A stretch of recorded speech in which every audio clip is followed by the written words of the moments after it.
And we're back. What's up, everybody? Benja Well Done coming at you live. It is February the 25th at 4:55 in the afternoon. How are you doing? I did about 15 minutes of comedy at the bus station today, the one that I always go to, and I love it. It's just so great just being raw and in the street and with people and working on material. That way when I actually go out on stage, it's fully vetted. I don't have a certain amount of allotted minutes. There's no sign up list. It's just, I love it. But anyway, so, I wanted to address something.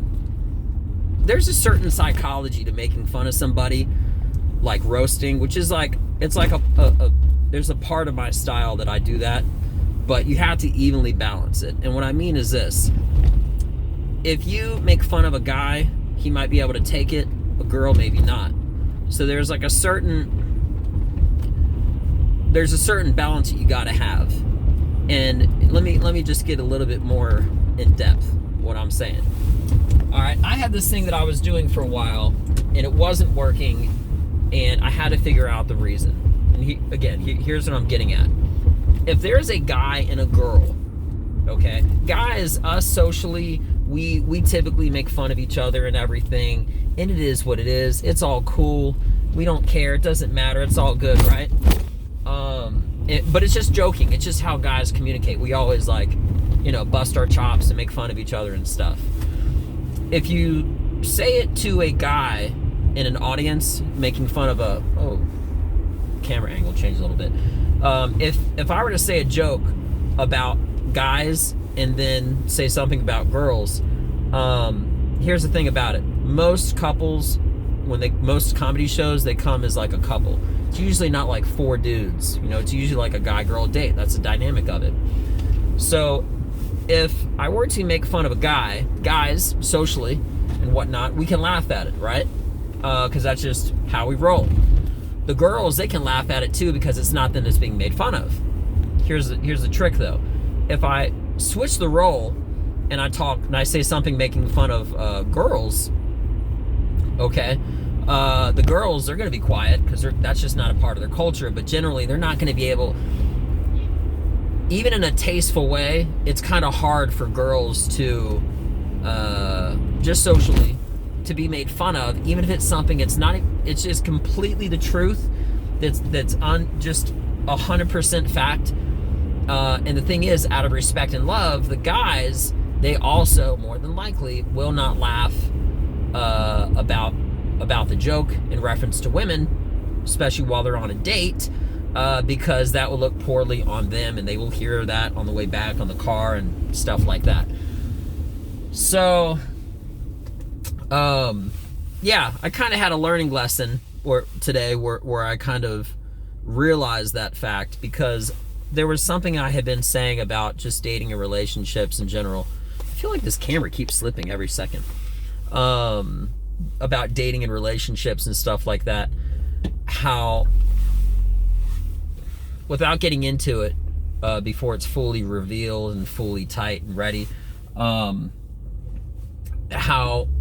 I would basically say something about girls, something about guys first, and then something about girls, and then directly after that talk about guys and girls together, like something that they both do. And it's just a cool way to hit on something. Now here's the thing, even if something's true and it's my priority to make people laugh, if it's true and it's not funny, even if it is funny, like discreetly but not publicly, and I don't get a laugh, you gotta drop it, because it doesn't do anything. It's not conducive. And if anything, then I have to recover with what I say next.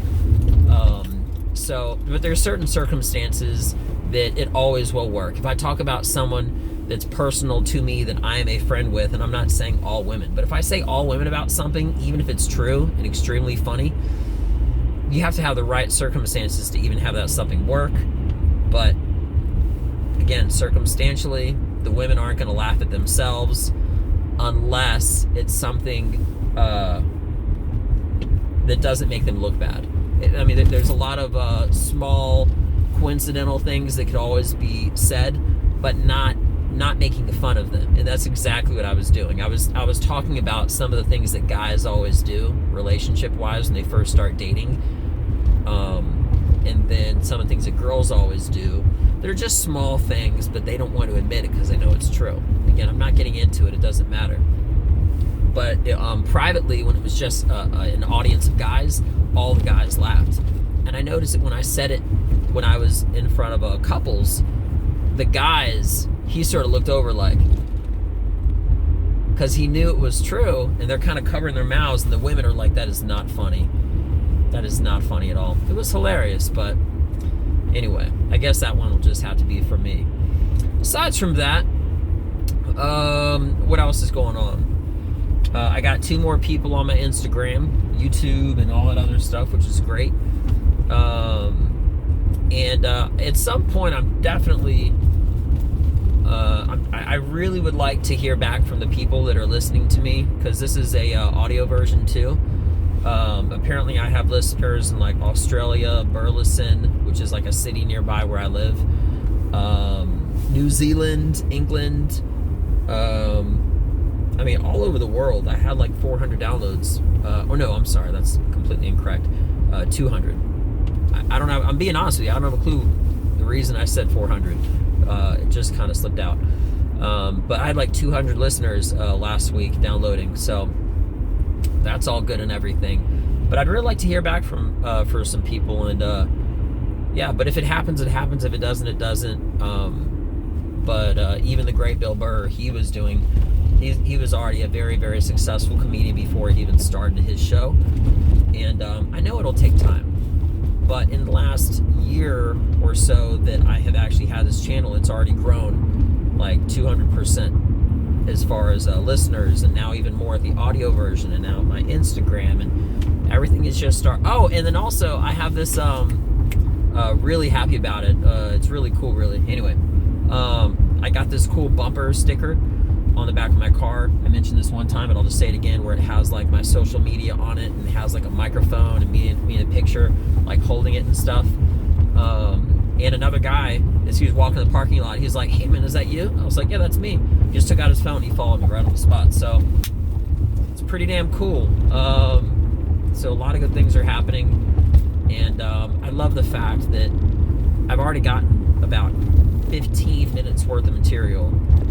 It's 5 o'clock in the afternoon, and I'm so much better than I am than an hour ago, because I know certain stuff that does work, certain stuff that doesn't, but more importantly, the reason why.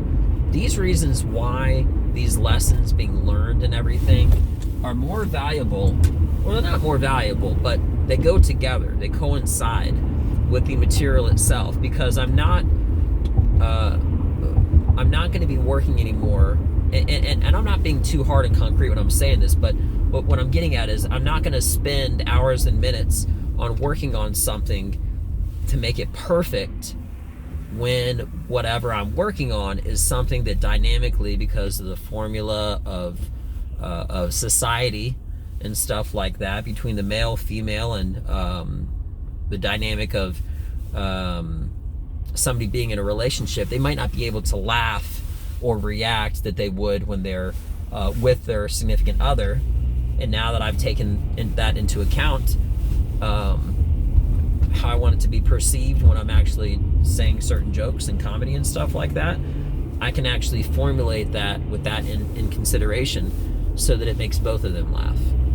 I know what I'm saying is very technical, and it's not always easy describing thoughts in general, but these are fresh and it's new, and a lesson that I had really just learned today, which if I explain something, it's so common sense, it's so simple, you would say, hey, of course, that makes perfect sense. But in all honesty, a lot of the things that are such common sense are so simple, they're so up front of you and in close, it almost skips you and skips over you as far as being able to realize that.